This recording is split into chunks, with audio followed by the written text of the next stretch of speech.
Good evening, everyone. My name is Linda Cathay, and welcome to my interview presentation on the topic of religion versus spirituality.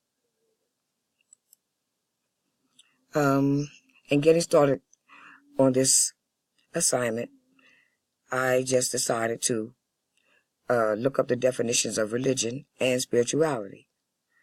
And according to the English Oxford Living Dictionaries 2018, religion is the belief in and worship of a superhuman controlling power, especially a personal god or gods.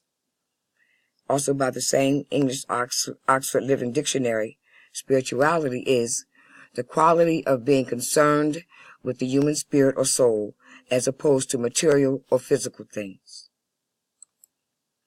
I found the definition for spirituality to be very, very interesting because when I think of religion, the way I was raised in predominantly a Christian household. And when I reflect back on those memories, I view it as more of a ritualistic perspective because we had to go to church every Sunday, every Wednesday for Bible study, every Thursday, for children's classes, so forth and so on. So it was like a habitual pattern that my family members, my parents, and all of us children were forced. We had no choice in the matter to attend these services. But in regards to spirituality, as I've grown and matured over the years, I've come to understand for myself personally that being spiritual means actually having a close and intimate, interconnected relationship with God, whom I choose to call Allah. And these feelings are very, very prevalent to me. And I can experience the sense of closeness with the God of my understanding simply by taking a nature walk or, relating to animals and I especially loved going to the beach and looking out at the ocean or sitting on top of a rock, just looking out at a horizon. Oh, and I love sunsets. So, and helping, more specifically, helping other human beings, because when I'm in my social worker mode and the God of my understanding places people on my spiritual path, in need of assistance, I feel an innate connection with them that I believe to be very spiritual. I decided to do my interview on Christianity versus Islam. And some of the similarities that I came to note while doing this assignment were that there are several well-known religions that are similar in their beliefs and practices and how they affect their individual well-beings. 3 of those that are very similar are Judaism, Catholicism, and Islam. These 3 religions are monotheistic in that they believe in one God. From their perspective, at the end of days, this one God will return to earth to offer them eternal salvation or damnation on the basis of their good or bad deeds performed over the course of the individual's lifetime. These religions practice the tradition of regular prayer and attendance to regular church or masjid services. In terms of the dress code, there are also similarities such as virtuous or modest dress for both male and female members. In Judaism, males wear a yarmulke and women wear a teshel. In Catholicism, a priest's head covering is called shuchedo, while nuns wear a head covering known as a veil. And in Islam, males wear the traditional headdress called a taqiyya or kufi, while women wear head coverings called a khimar and a face covering called a hijab. I'm sure most of you have seen, either on television or in real life, Muslim women who have their face covered. You can't see anything except their eyes. That would be the hijab. Well, in both Catholicism and Islam, males and females wear loose-fitting clothing as a testament to their godly devotion. In all 3 religions, the head coverings and garments speak to their virtue and their modesty. Differences between these religions.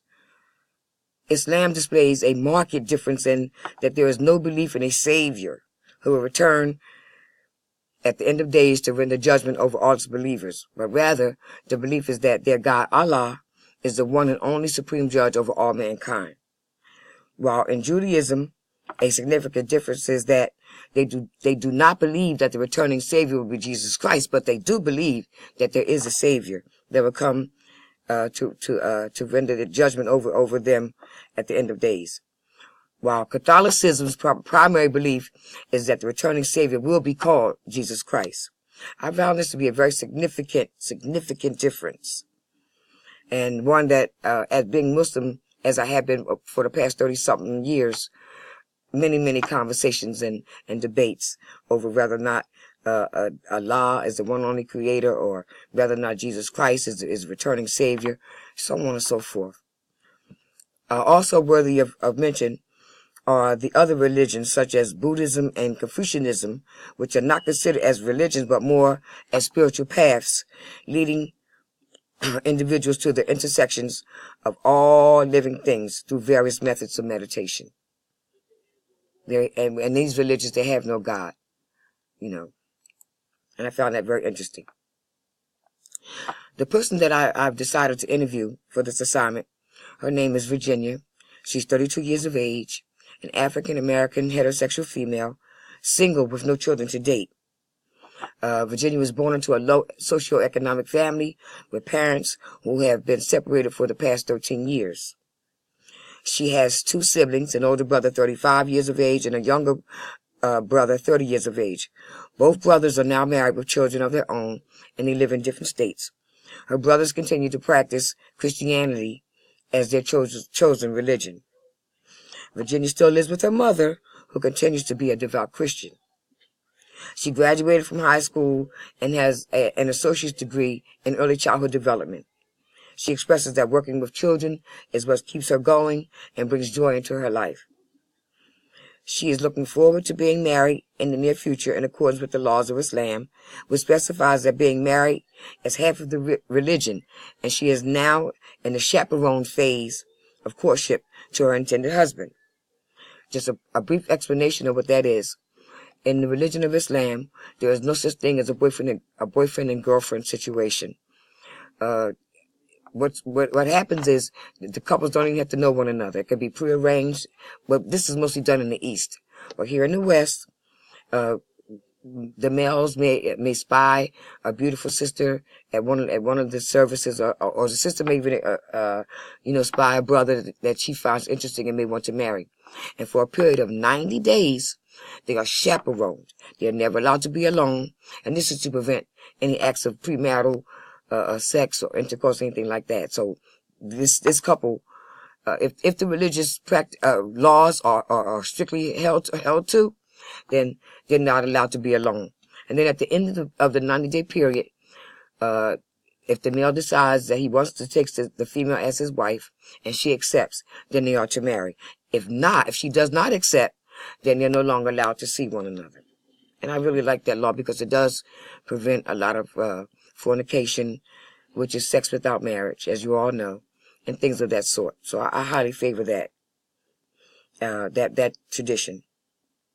Now, although Virginia is excited with the prospect of being married, she fears that her mother and brothers will not approve of her husband on the basis of their religion of Islam. During the interview, these are the questions that I honed in on and presented to Virginia. They are as follows. Question number 1. Virginia, in your lifetime, has there been any particular incidents that have influenced your decision or choice of religion or spirituality? Her responses are, of course, in my own words, paraphrased, but this is basically what she said. Even though I was raised in a Christian home and attended church services on a regular basis with my family, as I was expected to do, I grew older and became aware that there were many different religions to choose from. Out of curiosity, I began reading and learning about the different religions. I guess I was looking for a deeper understanding of what it means to have a personal relationship with God. I also wanted to know how God himself wanted me to worship him rather than just accepting the way that I was taught about religion and or spirituality within my family structure. Question number 2. How would you define the difference between religion and spirituality? And once again, paraphrase her answer. She said, I would define religion as a ritual in which the members of the various denominations attend church services on a regular basis. These services include Sunday school, Bible study, and Sunday sermons, in which the pastor or minister teaches the congregation members what is right and what is wrong on the basis of his or her interpretation of the Bible in order to guide them to heaven. She also added that I consider myself to be a very spiritual person because of my ability to connect with most human beings through feelings of empathy and compassion. These feelings allow me to want for them the very same as I would want for myself, which is ultimately freedom from all forms of oppression and happiness. I really enjoy and share her enthusiasm, in regards to her answer to that question. Question number 3. Do you have family members, co-workers, or friends whose thoughts on these topics are different than those of your own? She responded, yes, I have family members and some friends who are devout Christians. As a result of their chosen religion, they have expressed difficulty in accepting my choice of converting to the religion of Islam. They are biased in their opinions and believe that Islam is not a true religion, but rather a way for women to be oppressed and maltreated on the basis that Muslim males are believed to be superior to their female counterparts. They have never taken the time to thoroughly research the culture and traditions found within the Islamic faith, and so they have unjustly categorized me as a heathen. So they really feel that she's like a pagan and everything. She has no true sense of a God, or she has no God in her life, in essence. Question number 4. Have these differences created conflict within these relationships? Her response. The primary conflict which results within these relationships stems from my refusal to accept their Savior, Jesus Christ. Going back to the definitions that I expressed already, I expressed that in Islam, there is no belief that Jesus Christ is the Savior who will come back at the end of days, to judge all mankind to determine whether or not they're going to a heaven or a hell or hellfire. Their belief is firmly established on the premise that there is only one God who is Allah, and that at the end of days, He and only He will be able to render judgment and offer paradise or hellfire to the believers of Islam. Okay. She also added that in turn, they refused to accept Allah as the one and only creator whose prophet and messenger was Muhammad. And unfortunately, out of ignorance, a lot of people believe that Muslims view Muhammad as a savior. He was not. It's quite the contrary. In the religion of Islam, Muhammad was merely the prophet that our God Allah chose to give the Holy Quran to. And on the basis that he accepted and received the Holy Quran, he was really a messenger, which means that he was able to go out. He had an appropriate interpretation of the Holy Quran, and he was to spread the message. He was a messenger, not a savior.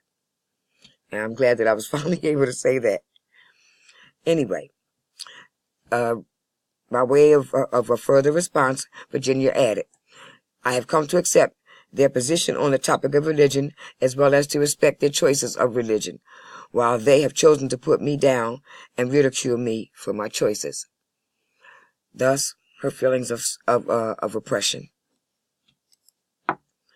The last question that I asked her during this interview was this: do you believe you have ever been ostracized because of your religious and or spiritual practices, and if so, why or why not? At this point, Virginia relaxed, and she closed her eyes, and I could see that she was really reflecting back. And this was her response. She said, while living in, of course, guys, this is paraphrased. This is not her word-for-word statement. This is my interpretation of what she said. So, while living in Altoona, PA, within a community of predominantly Christian families, I was threatened with suspension from school for wearing the traditional Islamic garments, the khimar and the overgarment, as well as the niqab. Some of the students would also stare, laugh, and point at me while making rude comments. Also, within my familiar dynamic, I was often put down and shunned because I no longer participated in the practices and traditions of Christianity. I was threatened with hellfire and damnation. I had holy water thrown on